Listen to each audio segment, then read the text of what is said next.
During the past 5 decades, ESA has grown, developing even bolder and bigger projects and adding more member states, with Slovenia joining as the latest full member state in January. In 2025, ESA will celebrate the legacy of those who came before, but also help establish a foundation for the next 50 years. Aside from ESA's golden anniversary, in 2025 we also celebrate 30 years of satellite navigation in Europe, and 20 years since ESA launched the first demonstration satellite, Jovi-A, which laid the foundation for the EU's very own sat-nav constellation, Galileo. Today, Galileo is fully operational and providing a variety of services to users worldwide. In 2025, ESA will continue to deploy the constellation with more first-generation satellites, while the second generation of Galileo satellites is further developed and built. By the end of next year, the first of these new Galileo second-generation satellites will be delivered. With new missions such as LEO PNT and Genesis on the horizon, the future for European sat-nav is bright and even more precise. And there is even more rejoicing as the ESTRAC network also celebrates its 50-year anniversary with the inauguration of a new 35-metre antenna at the new Norcia station in Australia, alleviating the operational capacity demands for ESA missions in the coming years, while also providing new capabilities for scientific missions such as higher data rates, K-band uplink and increased downlink performance. Another notable anniversary in 2025 includes the 20th anniversary of ESA's Business Incubation Centres, or BICs. With 30 centres across 21 member states supporting over 1,600 startups, the BICs highlight ESA dedication to fostering innovation and bolstering Europe's space industry. And lastly, 2025 marks the 30th year in space for SOHO, the joint ESA and NASA Solar and Heliospheric Observatory. This marvel of a spacecraft studies the Sun, making observations of its hot interior, its visible surface and stormy atmosphere. In the depths of space, Gaia's science mission will conclude after a decade of mapping the stars. Through several data releases, Gaia has provided us with an extremely detailed map of our own galaxy. By March, the spacecraft will be placed in a disposal orbit, yet its legacy of data will continue to shape our understanding of the Milky Way for many years to come. As one deep space telescope retires, another one provides its first full data release. Launched in 2023, Euclid has already delivered some stunning images, but not its first large data release until early 2025, which will further our understanding of the role of dark matter and dark energy within our universe. As Euclid scans our universe from its position in deep space, soon ESA's new FlyEye telescope will scan our heavens from here on Earth. This special telescope has been made as a better way of detecting asteroids and comets that may potentially threaten our planet. Thanks to its insect-like wide field of vision, FlyEye will be able to automatically scan the skies for potentially hazardous asteroids and comets. Now in 2025, after years of development, the first test images will be released. Sadly, 2025 will also mean the end of science operations for Integral, ESA's International Gamma-Ray Astrophysics Laboratory. This spacecraft has studied explosions, radiation, formation of elements, black holes and other exotic objects in space since 2002.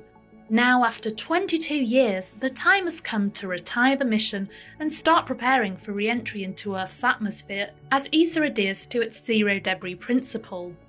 The year ahead promises major advancements in space-based connectivity, beginning development of IRIS², Europe's independent satellite constellation for secure communications, and progress on Moonlight, a constellation of communications and navigation satellites supporting lunar missions. With climate change causing increasingly extreme natural disasters, our civil security from space program remains at the forefront of crisis response.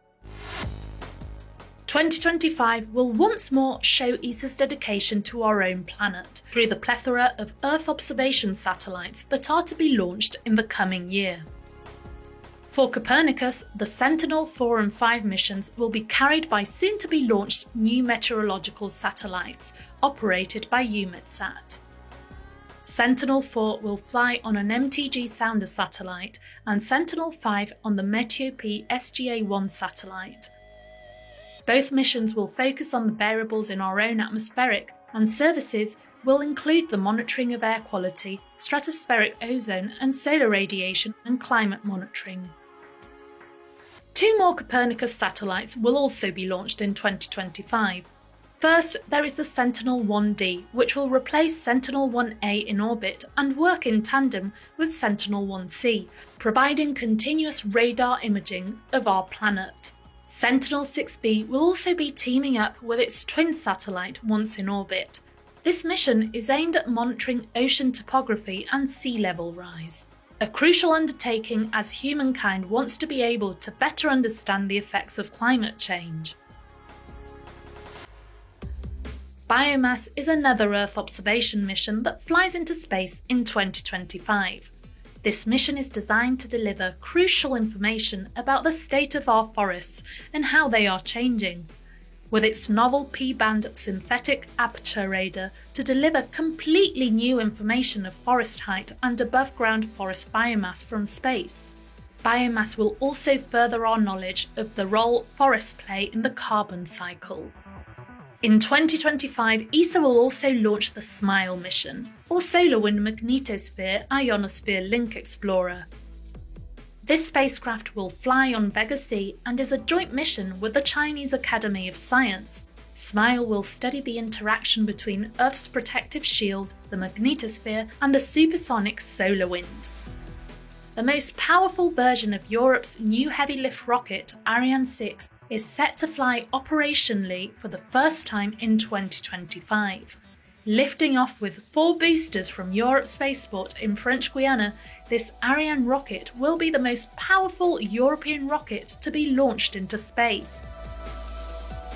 With several European commercial launcher companies planning to conduct their first orbital launches in 2025 too, ESA is kicking off the European Launcher Challenge to support the further development of European space transportation industry and to establish a more diverse set of European launch service providers to guarantee reliable, secure and flexible access to the benefits of space for Europe and its citizens. ESA continues to invest into human spaceflight. Soon, Polish astronaut Sławomir Uznanski will fly to the ISS on the commercial Axiom 4 mission. Sławomir is an ESA project astronaut and will join the Axiom 4 crew as a mission specialist.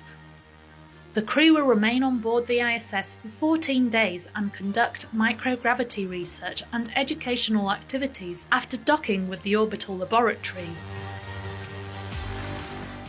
The year that ESA looks back on a half-century of European achievement will also be one of the key decisions on our future. At the Ministerial Council towards the end of 2025, our member states will convene to ensure that Europe's crucial needs, ambitions and the dreams that unite us in space become reality. And so in 2025, ESA looks ahead to a busy and exciting year, delivering for our member states what we Europeans need today in space, to ensure that we are safe, secure, autonomous and economically strong, on the way to a sustainable future and inspiring our children and the world with daring journeys into the cosmos.